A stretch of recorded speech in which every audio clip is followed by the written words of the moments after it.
What happens when the AI robots at a tech expo are actually just people in costumes? Well, I hope you're having an amazing day because it's time for this week's episode of Odd News Weekly, the show where we go all over the internet far and wide to find the wackiest, funniest, craziest, and most entertaining stories just for you that you will hardly believe because they are very odd and very strange. This week we got crazy stories like freak diving accidents that make people swell up to unnatural sizes, and you have to stay to the very end to hear about this fitness influencer who tried to gain weight to show the effectiveness of his training program, but died in the process. So let me grab my crazy crumpled shirt and let's get right into story number 1. These AI robots are actually just people? This tech expo in Iran is becoming a meme because instead of building robots, well, they did this. And I know what you're thinking. Yeah, the robot gestures, the funny robot accents, even the zeros and the ones all over their costume. I don't know who could ever take this seriously, or I don't even know if anyone ever believed that these were actual robots. I mean, just look at their skin. Their makeup was trying to be something silvery, you know, and the costumes were just, I don't know whose idea was this, but it's very funny, so I like it. It's enjoyable. And I'm sorry to be piling on to the hate train and all the comments that people are saying about this thing, but you can't help it. Can't help it, because it's just way too funny, and all the comments just make me laugh. But what do you think? Do you think this is the funniest robot costume you've ever seen? Well, it's definitely up there for me. Definitely up there for me, but let us know your thoughts in the comments below. But speaking of jumping into the comments, this guy is jumping into all the bungee jump world records. This French daredevil named Francois-Marie Dibon, did I do that right? I don't know. Broke a new world record by jumping at 16 different commercial bungee jumping sites across the world over a course of 8 years. So yeah, he does this a lot. But here's the thing, this isn't even the most impressive record he has. Because get this, he has the world record for most number of bungee jumps in 24 hours. And he was able to do 765. That's right, he averaged one bungee jump every 2 minutes for an entire day. How does that work? How does that work logistically? How does that work? It takes time to pull you back up, you gotta jump out every 2 minutes? How's that work? And how do you not turn your brain into scrambled eggs by jumping 765 times in a day? I don't even know if I've jumped 765 times in my life. And yeah, it doesn't really sound any fun at all, but you know what? Congratulations, Mr. Francois-Marie Dibon. Did I do that right? I don't know. But I really hope that you don't get CTE. You should probably get that checked. Because, you're getting your brain scrambled all the time. But what do you think? Do you like jumping? Could you ever beat these world records? Let us know in the comments below. Hell, I couldn't even do a singular bungee jump because that's just way too scary, and I don't really like that. And I like my brain. But speaking of scary, people are using AI to get free food refunds, and it's getting out of hand. A whole return fraud wave is going on in China, with people using AI to doctor images of food and fruit in this case, making them look overripe or straight up rotten and getting their money back, while still being able to enjoy the fresh food they got in the first place. As the kids would say, a devious, even a diabolical lick.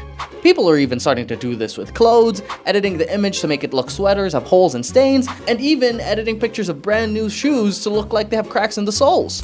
These evil customers are requiring refunds, and if they don't get it, they're threatening with bad reviews using these edited images. And that means losing possibly thousands of customers for some of these e-commerce sellers. So this is just pure evil. Someone has to put a stop to this AI tomfoolery.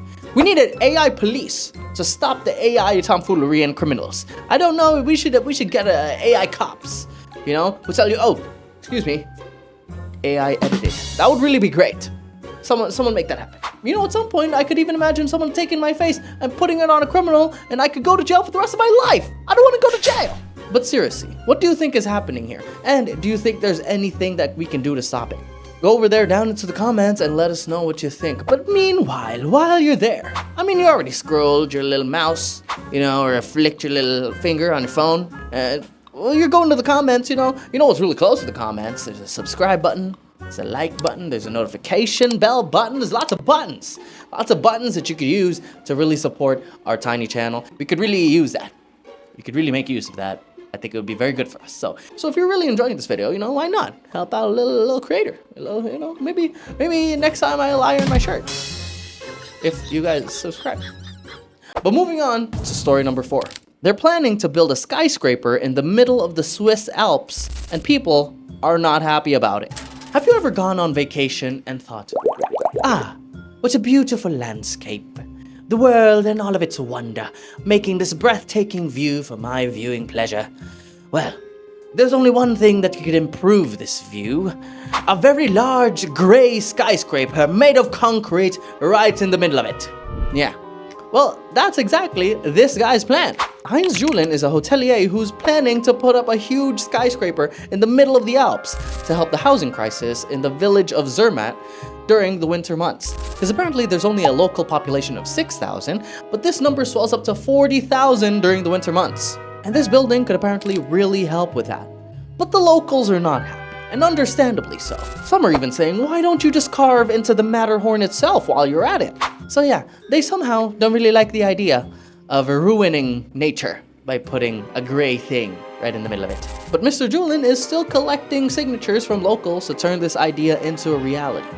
But what do you think? Do you think the building is that much of an eyesore? Do you agree with the locals? Or do you think they really need to do something about this housing crisis during the busy winter months? Well, I think there might be other ways instead of making a really large skyscraper. Maybe there could be more, low impact housing on the environment, but we'll see. So let us know what you think in the comments below. But speaking of huge, this guy went diving and now he's swollen forever. If you're like me and you're afraid of the open ocean and whatever lies underneath it, well, here's another reason for you never to venture out into the unknown. Because this guy named Willie Martinez dived 30 meters deep off the coast of Peru for some seafood, and when he got decompression sickness, which apparently is a condition that occurs when dissolved gases form bubbles in the bloodstream and tissues. But he had a special case where the nitrogen bubbles adhered into his muscles, and now his upper body has blown up to a massive size. And honestly, I've never seen anything like it. Decompression sickness can be fatal at times, but Willie believes he was saved by some kind of miracle. And that he misses diving and it was his passion and he really wants to go back in there. And that's where I think I should step in and say no! No, sir! Do you see what's happening to your biceps? No more diving! On behalf of the universe, I forbid you. Just look at what the ocean did to you. I don't know why everyone keeps wanting to go down into the scary depths of the ocean. They just keep wanting to do it, I don't know why. But what do you think? Do you think you should go back in there? Or do you think you'd ever try diving? Well, if you ask me, just don't. Just don't. Nothing to see down there. Just look it up on National Geographic. You can see the fish or whatever. Just don't do it for yourself. No need. But speaking of something I haven't seen, it took them 15 years just to make this statue. Yes, this Robocop statue took a while, but it's finally been installed in Detroit after 15 long years. Apparently, it's been in the works since 2011 and was finished in 2017. And because of some permit disputes and some legal clearances, all that bureaucratic stuff that the government does to make everything easier for everybody. But well, after 15 long years, now it's finally out. So, woohoo, I guess. But maybe not so woohoo, because this is a character from a film in 1987, and since it took almost 40 years for them to put up this statue, I think no one under the age of 40 will even recognize what this is. If kids pass by, they'll be like, Robo who?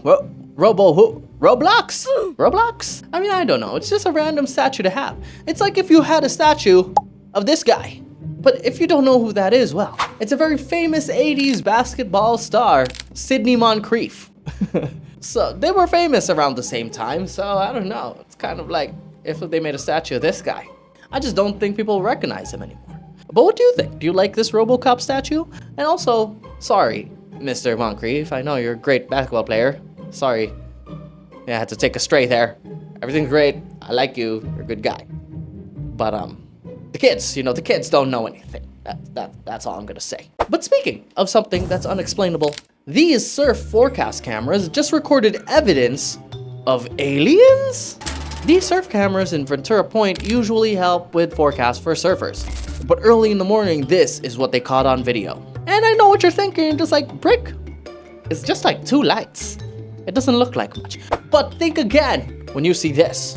What object could have that many lights and be moving in such a uniform pattern? I don't know. Aliens. It's a UFO, aliens, and we're all gonna die. We're all gonna die.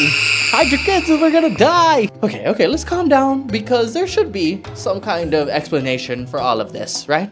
But what with this story, which no one has an explanation for, and the story we did a couple weeks ago about the factory workers taking a video of a UFO, well, we're gonna die. We're gonna die. Oh my God, we're gonna die. But I don't know, what do you think? Do you think we're all gonna die? Or do you think that this is probably just something like a regular aircraft and it's just, well, you know, you can explain it? I don't know. All I know is if you have a bunker, invite me, please. I need a place to stay. I mean, you know, the pyramids, aliens have been here, you know, I don't know. But moving on to story number 8. This garden shed is the fastest in the world. Yes, I'm just as confused as you, because why are garden shed and fast even in the same sentence? But this is Ed the Shed, a shed on wheels, and it just broke the world record by going at 123 miles per hour. And I know what you're thinking. Why does a shed need to be that fast? But well, when the creator, Brian Cade, was asked, he said that there was only one sensible answer that you can give to a 5-year-old, and he said, to get away from the big bad wolf. What? Okay, Brian, you know what? Actually, this story is perfect for Odd News Weekly because not only is it odd, it just doesn't make any sense. Doesn't make any sense. But also, your shed is fast, man. I'll give you that. So congratulations, Brian. And also, I hope that wolf doesn't get you. I really hope that wolf doesn't get you. Because you really tried hard on making this shed fast. But it doesn't make any sense. So. But speaking of going fast, this guy accidentally spilled Huskies all over a Minnesota highway. I know we've talked about funny things spilling onto a highway with the hot dogs in that previous story. Hot dogs on the highway. That's never not funny. I love when hot dogs are involved in stories. But imagine if they weren't hot dogs, but actual dogs. Because that's what happened recently on a Minnesota highway when a driver hauling a trailer of sled dogs hit an ice patch, and this happened. Yeah, some dogs got loose and it was dangerous because there were cars speeding by, but all the dogs were rounded up and it looks like they were also unharmed. I mean, looking at them hanging out at the ranch, you know, they all look pretty chill. I mean, they're dogs. Maybe they just even enjoyed it, you know? Maybe they're barking here to ask, you know, when they could go again because they had so much fun. I don't speak dog, but I imagine that a dog would want to do that. I don't know. But what do you think? What's the craziest thing you've ever seen spill onto a highway? I still like that hot dog story, by the way. It's a good one. It's a good one. Dogs, hot dogs, I don't know what's next. But speaking of what I do know that is next, story number 10. Fitness influencer dies trying to gain 50 pounds of fat. So we've all heard of those fitness coaches in the past who tried to put on weight to show how effective their training programs are, right? We've all seen that. A couple of people have done it. But this man, Dmitry Nyanzin, unfortunately became a cautionary tale against this endeavor as he died as a result of it. He wanted to put on weight to show his clients that you could lose weight easily with his methods, but after gorging 10,000 calories a day, well, it was just too much for his body to handle, and he died of heart failure in his sleep. And I know what you're thinking. We've all had those times when we have a cheat day and we gorge ourselves with fast and fried food. And now you're telling me I could die? Oh God, I could die even before the aliens come here.